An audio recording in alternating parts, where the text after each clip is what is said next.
Hello សួស្តីអ្នកអភិរក្សខ្លះខ្លះទាំងអស់គ្នាបាទអ្នកទាំងអស់គ្នាមួយថ្ងៃនេះអត់បានចេញវីដេអូឥឡូវថ្ងៃនេះចេញវីដេអូប្រាប់អ្នកទាំងអស់គ្នាណាពី clan របស់យើងអ្នកទាំងអស់គ្នាបាទហើយក៏សូមអធិស្ឋានអ្នកដែលបានចូល clan ចាអ្នកទាំងអស់គ្នា clan របស់យើង3គឺពេញទាំង3បាទអ្នកទាំងអស់គ្នាអើយហ្នឹងអ្នកទាំងអស់គ្នាអាចបើបាន clan ទី1របស់យើងក៏ full អា clan ទី2នេះក៏វា full ដែរអ្នកទាំងអស់គ្នាបាទ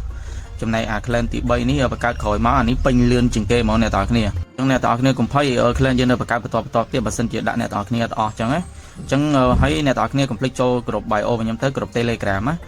ដោយសារតែសមាជិកខ្លះគាត់លេងខ្ញុំនឹងដកគាត់ចេញខ្លះអញ្ចឹងដែរអ្នកទាំងអស់គ្នាអញ្ចឹងព័ត៌មានពី clan នេះគឺខ្ញុំប្រាប់អ្នកទាំងអស់គ្នានៅក្នុងក្រុមទាំងអស់ខ្ញុំអត់ធ្វើវីដេអូប្រាប់ទេអញ្ចឹងនៅក្នុងក្រុមហ្នឹងព័ត៌មានអីក៏ខ្ញុំប្រាប់ក្នុងហ្នឹងដែរអ្នកទាំងអស់គ្នាអញ្ចឹងអ្នកដែលបានមើលវីដេអូខ្ញុំហើយកុំភ្លេច Subscribe Channel YouTube ខ្ញុំមួយផងបាទអូខេអញ្ចឹងថ្ងៃនេះគឺយើងចេញប្រកួតអ្នកទាំងអស់គ្នាយើងចេញបាយ clan អ្នកទាំងអស់គ្នាបាទអញ្ចឹងប្រហែលជាដល់វគ្គការប្រកួតរបស់យើងអ្នកទាំងអស់គ្នាអ្នកទាំងអស់គ្នាកុំមើលងាយ clan របស់ពួកយើងអ្នកអភិរក្សមែនណាតែខ្លាំងណាចឹងអ្នកទាំងគ្នាមើលទឹកដៃគ្នាយើងវាយហើយបាទខ្ញុំប្រហែលជាលេខ4ខ្ញុំវាយលេខ2ហ្នឹងអ្នកទាំងគ្នាអាយ៉ាខ្ញុំមិនមែនលេខ4ទេខ្ញុំលេខ5អ្នកទាំងគ្នាបាទតែប្រហែលជាខ្ញុំវាយលេខ2ដោយសារនៅក្រុមគ្នាយើងវាយ3ផ្កាយអស់ហើយចឹងខ្ញុំប្រហែលជាវាយលេខ2ហ្នឹងអ្នកទាំងគ្នាចឹងមុននឹងយើងវាយយើងអាចសេរីប្រឡងអ្នកទាំងគ្នាយើងសេរីប្រឡងថាគួរតែវាយមិនចឹងណាអ្នកទាំងគ្នាប្រទីហ្នឹងរៀងពិបាកវាយដែរអ្នកទាំងគ្នាមើលសភាពវត្តដាក់នៅក្រៅឡើងទៅពីអ្នកទាំងគ្នាបាទចឹងខ្ញុំលេង Fireball ក៏រៀងពិបាកដែរអ្នកទាំងគ្នាអូខេអ្នកទាំងគ្នាតោះយើងខ្ញុំគិតថាតម្លាក់នេះទៅអ្នកទាំងគ្នាហើយក្រៅនេះយើងធ្វើ balloon ឲ្យស៊ីទៅនេះខ្ញុំតម្លាក់នៅលើ spare tower វិញគេអ្នកទាំងគ្នាអញ្ចឹងស៊ីបាន fire spitter គេមួយហើយជាមួយនឹង block ហ្នឹងហើយជាមួយនឹង clan គេមួយទៀតអ្នកទាំងគ្នាបាទគឺយើងស៊ីបានមកផ្ដុំហ្នឹងអ្នកទាំងគ្នាហើយយើងលេង top យើងបុកពីក្រុមទៅអូខេខ្ញុំគិតថាតម្លាក់នៅហ្នឹងល្អអ្នកទាំងគ្នាកន្លែងspare tower គេអ្នកទាំងគ្នាអញ្ចឹងតបបើយើងលេងនេះអ្នកទាំងគ្នាអាចមើលបានយើងលេងដាក់ balloon ហ្នឹងគឺធ្វើស៊ីក្រៅអ្នកទាំងគ្នាបាទអូខេជិះយើង start ហើយអ្នកទាំងអស់គ្នាមុនវាយហើយអ្នកទាំងអស់គ្នាមើល clear ក្រៅអស់ណាដោយសារយើងលេង fireball អញ្ចឹងគ្រោះថ្នាក់បំផុតគឺប៉ាសភាពវត្តក្រៅហ្នឹងហើយយើងតម្លាក់ clear មកអ្នកទាំងអស់គ្នាអូខេតម្លាក់ clear ក្រៅហ្នឹងអស់មកមើលទៅដូចមានតម្រងចេញណាអ្នកទាំងអស់គ្នាបាទអូខេយើងតម្លាក់grand warden យើងនៅនេះមកអ្នកទាំងអស់គ្នាអូខេយើងដាក់ grand warden ឲ្យធ្វើស៊ីនេះអ្នកទាំងអស់គ្នាបាទអញ្ចឹង grand warden យើងកំពុងតែសេរីហើយនៅកន្លែងនេះដូចអត់ធ្វើស្រួលអ្នកទាំងគ្នាបាទរៀងអត់ដកឈាមខ្ញុំដាក់ spear មួយមកច្រឡំដាក់ spear អ្នកទាំងគ្នាដាក់ spam មួយមកអ្នកទាំងគ្នាបាទ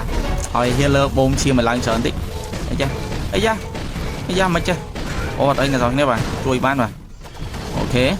ខ្ញុំចាំតែមើលតាមមឹកហ្នឹងវាប្រឡែងក្បាលហើយខ្ញុំតម្លាក់spare ទៅអ្នកទាំងគ្នាអូខេខ្ញុំតម្លាក់ spam បាំងកាយមកអ្នកទាំងគ្នាមួយអូខេតម្លាក់ទៅមកអ្នកទាំងគ្នាត្រូវទេអ្នកទាំងគ្នាបាទអញ្ចឹងបែកទាំង clan មួយគេទៀតមកតជំនួយគេលេងចេញអ្នកទាំងគ្នាយើងតម្លាក់ king នេះមកអ្នកទាំងគ្នាបាទ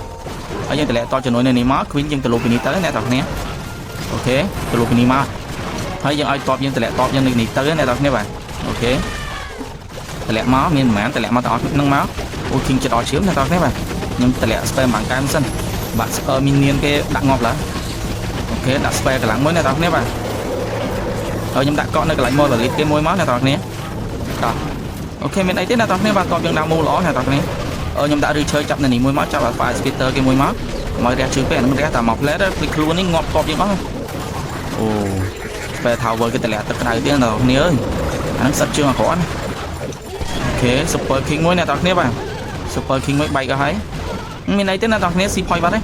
ប្រទេសគេមកទេអ្នកទាំងគ្នាអញ្ចឹងអូខេដាក់កក់ town hall គេមួយអ្នកទាំងគ្នាហើយយើងនៅសអ្នកពួកមីចៃនេះតម្លាក់ក្រោយមកអ្នកទាំងគ្នាអូខេអែមែនអ្នកទាំងគ្នាបាទគឺផ្កាយ3អ្នកទាំងគ្នាកប់សេរីនៅ spam បាំងកាំងតម្លាក់នៅមុខនេះមួយមកអ្នកទាំងគ្នាបាទអូខេអញ្ចឹងកប់ឯអ្នកទាំងគ្នាយើងផ្កាយ3អ្នកទាំងគ្នាបាទអូខេចុំនៅមួយទៀតនៅមួយទៀតណាអូនេះសោះអូយនឹងពូនអ្នកទាំងគ្នាបាទនឹងពូនលាក់ខ្លួនបាទនៅសង20វិនាទីហ្មង